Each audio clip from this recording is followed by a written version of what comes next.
The narcissist's reality gap. The lesser narcissist. Whether it is the out-and-out loser that is the lower lesser, the usually useless middle lesser, or the successful but overbearing bully that is the upper lesser, the three have certain common traits. One of these traits is their delusional state. The lesser exists in a bubble, convinced of his or her good looks, or innate strength, or irresistible sexiness. They think everybody likes them. They think, if you don't, then you must be an idiot, and you are not worth bothering with. They believe themselves to be great at sport, or writing, or whatever hobby, and if they do not win or receive an accolade, well, the game was fixed, the paint was wrong, or the judges are retarded. After all, anybody who cannot see that the lesser is a swaggering champion, well, they must need their head seeing to, right? The lesser narcissist cruises through life doing what he or she wants, taking whatever they want, behaving as they please, and nobody is allowed to stop or interfere with this God-given right. They are completely oblivious to their shortcomings. That bloated beer belly just shows a certain joie de vivre. Going bald is a sign of virility. Wearing that same jacket is a mark of classic attire. Their narcissism enables them to maintain their perceived superiority, where often none exists, through the application of this delusion. They just do not see their failings, their inadequacies and failures. The self-defense mechanism of the twin lines of defense will either deny any such failing or deflect it away, by ascribing it to being the fault of someone or something else. Thus, the lesser escapes culpability, maintains superiority, gathers fuel, and barrels through his or her life, wreaking havoc all around, and never suffering consequences. Now, the fuel crisis will cause the bubble to burst, but this article is not about the effect of the fuel crisis, but rather the reality gap. When fueled, the lesser suffers no reality gap whatsoever. He or she is oblivious and served totally by the delusions of their narcissistic perspective, because that is what enables them to exist and function. What then of the greater narcissist? There is no doubting that the greater can point to substance to support those bold pronouncements. Luck at the money, the high-status career, the successful public life, the adoring crowds, the power that is wielded, the records made, the books sold, the art created, the countries invaded, the factories opened, the gadgets invented, and the elections won. From captain of industry, Olympic champion, pop star, politician, royal, leader, spin doctor, fixer, striving executive, acclaimed actor, fated artist, through to hundreds of other positions and roles, the greater populates the higher echelons of achievement. His or her narcissism has enabled such an ascent. With no sense of remorse, no conscience, the desire to be the best, a total belief in one's ability, a sense of entitlement, and operating with absolute expediency, it is little wonder that the greater narcissists clamber into these positions. Is there delusion with the greater? Indeed, and it manifests in the form of embellishment and exaggeration, because the innate paranoia of the narcissist means that it is never enough. He may be popular, but he sees that he is immensely popular, because the narcissism demands it.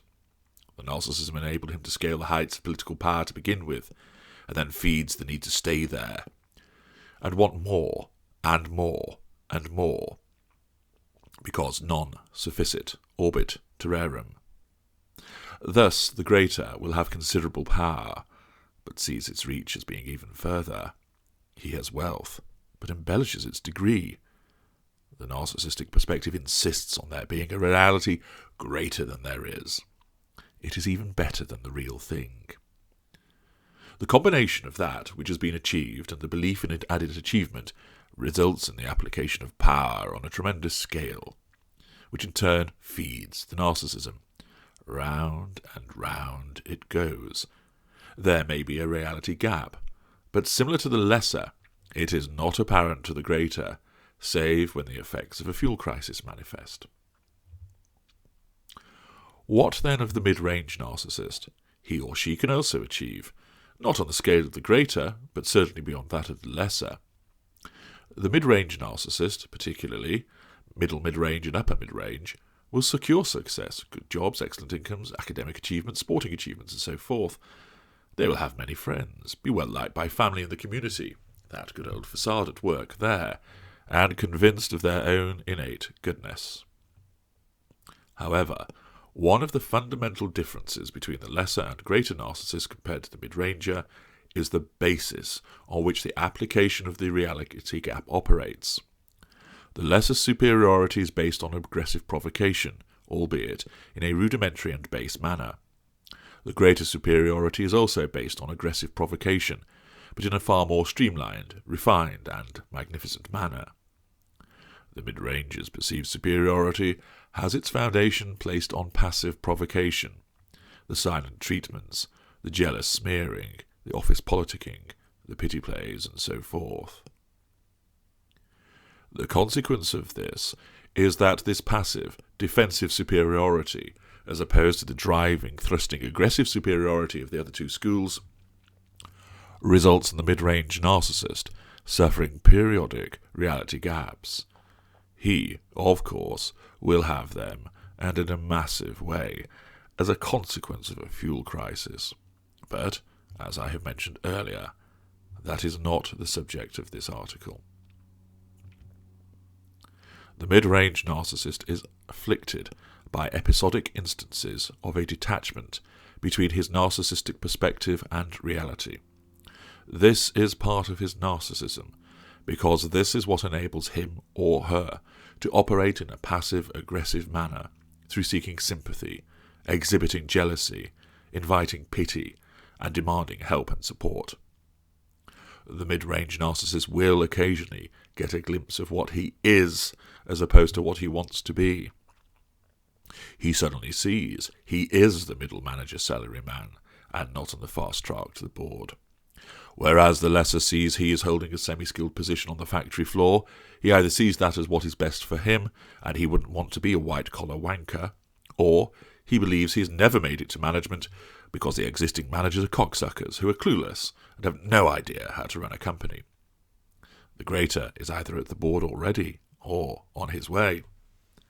The mid-range narcissist, once believing he was destined for that executive position, suddenly realizes he is not.